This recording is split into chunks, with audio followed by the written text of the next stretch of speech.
तो दोस्तों आज बात कर लेते हैं पूरी दुनिया में सबसे सीरियस मीटिंग की। ट्रंप, जेलेंस्की और यूरोपियन यूनियन के बड़े-बड़े नेता। इतनी सीरियस मीटिंग में पता है सबसे बड़ा मुद्दा क्या था? ओह!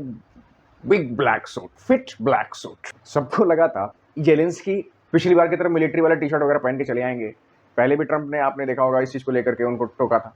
और इस बार देखा पूरा ही टाइट फिटिंग में ऊपर से नीचे तक ब्लैक आ गया। कहीं-कहीं लगता है कि ड्रेस कोड के मामले में जेलेंस्की अपनी कॉमेडी वाली छवि नहीं भूल पाए हैं। खैर, अब उसके बाद जब ओवल ऑफिस में इन दोनों की बातचीत चल रही थी, उसमें भी यही मुद्दा था। एक पत्रकार ने टॉन्ट लेते हुए पूछा कि आपका सूट काफ़ी फिट लग रहा है।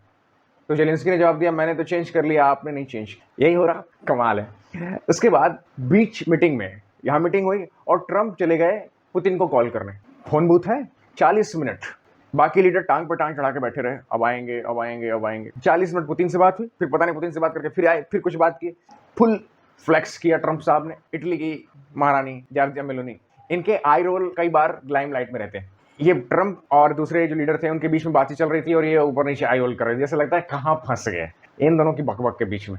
अब मुझे ये भी लगता है कि जो फॉरेन लीडर्स हैं, इन लोगों ने ब्लैक सूट वाली बात को कहीं ना कहीं सीरियस लिया होगा। यार ट्रंप तो किसी भी मामले में लेकर ट्रोल कर देता है, अब वो सूट पहन के आ गया, उस पर भी ट्रोल कर दिया, कल को हमारे भी ड्रेस पर कुछ कमेंट कर देगा। ट्रंप जेलेंस्की और पुतिन की आपस में बात कराने वाले हैं, लेकिन अभी लोकेशन तय नहीं हुआ है। लोग कह रहे हैं, यूरोपियन लीडर ने कहा था कि सर लोकेशन तय करने से पहले ड्रेस कोड बता दीजिए। क्या है ट्रंप और ट्रंप की पॉलिसीज। एक तरफ ट्रंप ये कह रहे हैं कि रशिया से ऑयल परचेस करना बंद कर दिया भारत ने, और उनके मिनिस्टर कह रहे हैं, उनके ही मिनिस्टर कह रहे हैं, एनर्जी मिनिस्टर, उन्होंने कहा है कि भारत को अच्छी दोस्ती दिखानी चाहिए और रशिया से ऑयल बंद कर देना चाहिए। अरे हम तो बंद कर देंगे, तुम एलएनजी कब बंद करोगे? तुम खोल लेना कब बंद करोगे? तुम ये जो पाइपलाइन में गैस भर भर के लेते हो वो कब बंद करोगे? ना होने वाला बंद। वो बस इंडिया को कोसेंगे, इंडिया को देखेंगे। ट्रंप कुछ कह रहे हैं, उनके मंत्री कुछ कह रहे हैं। ट्रंप की पॉलिसी अजीब है। ट्रंप की पॉलिसी से याद आया, ट्रंप का भी नया नवेला जो सदाबहार मौसमी दोस्त बना है। हमारे मौसमी फल होते हैं, ट्रंप और यूएसए के मौसमी दोस्त होते हैं।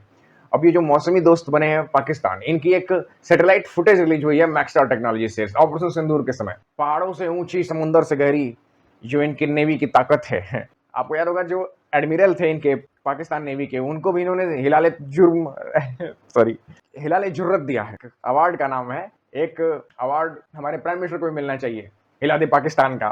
खैर, उस नेवी के बंदे को अवार्ड क्यों दिया गया आज पता चला है जाकर के। मैक्सस्टार टेक्नोलॉजी की जो सैटेलाइट इमेज है, इसको आप ध्यान से देखिए। ये जो आपको दिख रहा है साइड में, ये एक पोर्ट है, कराची पोर्ट, पाकिस्तान का सबसे व्यस्त और सबसे ज्यादा चलने वाला पोर्ट है। यहाँ पर बड़े बड़े कार्गो शिप्स आकर के रुकते हैं। कार्गो शिप सिविलियन होते हैं, सामान होता है, कपड़े, खिलौने, गाड़ियां, तेल वगैरह यहाँ उतरता है। कार्गो पोर्ट्स पर कार्गो शिप्स ही होती हैं, सामान ले जाने और सामान लेने वाले। लेकिन यहाँ देखिए ध्यान से, ये पाकिस्तान की वॉर शिप्स हैं, बड़ी बड़ी फ्रिगेट वेसल्स यहाँ किनारे पे ऐसे लगी हुई हैं। और ये डेट, उसके बाद पाकिस्तान आर्मी और उसकी नेवी जवाब देने के लिए तैयार हो रही थी, लेकिन इन लोगों ने अपने फ्रिगेट लगा दिए पार्किंग में। ऐसे जवाब दिया जाता है, सट सट के खड़े रहो, अरे यहाँ आ जाओ, यहाँ आ जाओ, चुप चुप के चलो, झुंड बना के चलो, झुंड बना के चलो। यही चल रहा। और उसके बाद 10 मई को जब इन लोगों ने रिटेलिएट करने की कोशिश की, ड्रोन उड़ाए, अगरबत्तियां आसमान में उड़ाई, उसके बाद बार बार ये कहा जाता रहा। आपको याद होगा एक बंदे ने अपनी पोजीशन तैनाती दिखाई थी, जिसको ये हिलाले जुर्रत मिला है, उसने तैनाती दिखाई थी कि हम यहाँ हमारी पाकिस्तान नेवी की जो है शिप्स डिप्लॉयड है।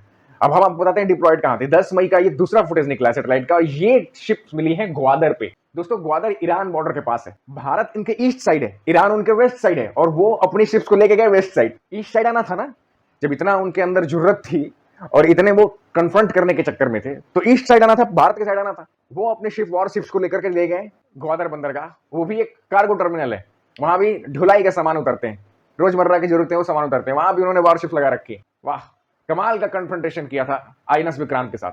आईएनएस विक्रांत की आप रेंज देखेंगे ना, जहां पर आईएनएस विक्रांत की तैनाती थी, वहां से ये पूरा इलाका रेंज में आता है। वहां भी वो सेफ नहीं थे, ग्वादर में भी हल्की सी मूवमेंट होती, यहां से मिसाइल चल जाती आईएनएस विक्रांत के यहां से। तो कहने का मतलब है, ये पूरा झूठ इनका डिप्लॉयमेंट का उजागर हो गया है इस टेक्नोलॉजी में, और ये सैटेलाइट प्रूफ के साथ है। ये हम नहीं, ये पूरे वेस्टर्न मीडिया बात कर रहा है, किस तरीके से इन लोगों ने अपनी फ्रिगेट छुपा करके रखी। हिलाले जुर्रत, वाह क्या जुर्रत। तो ट्रंप के ये मौसमी दोस्त हैं और इनके अंदर ये जज्बा है। हालांकि एक बात कहनी पड़ी, पाकिस्तान ने बहुत हिम्मत दिखा करके अपनी हॉकी टीम को भारत में हॉकी एशिया कप खेलने से मना कर दिया कि हम नहीं जाएंगे भारत के साथ खेलने के लिए। बहुत सही, पाकिस्तान ने ये बहुत बढ़िया डिसीजन लिया। हम तो चाहते हैं क्रिकेट वाले में भी ये मना कर दो एशिया कप की, हम भारत के साथ नहीं खेलेंगे पाकिस्तान, वहां भी मना कर दो, क्योंकि बीसीसीआई वालों के पास तो वो दम है नहीं। वो तो पैसे के ढेरों पर बैठे हुए कोई धन्ना सेठ जैसे हैं, देशभक्ति जाए भाड़ में, देश जाए भाड़ में, उससे उनको मतलब नहीं है, उनको कमाई से मतलब है। तो वो नहीं तो तुम सही, इनके पास बुद्धि नहीं है, कम से कम तुम्हारे पास तो बुद्धि हो। पाकिस्तान वालों, क्रिकेट मैच के लिए भी मना कर दो, सबसे सही है, तब जाके मानेंगे तुमने बहुत बड़ी हिम्मत की बात की। जय हिंद।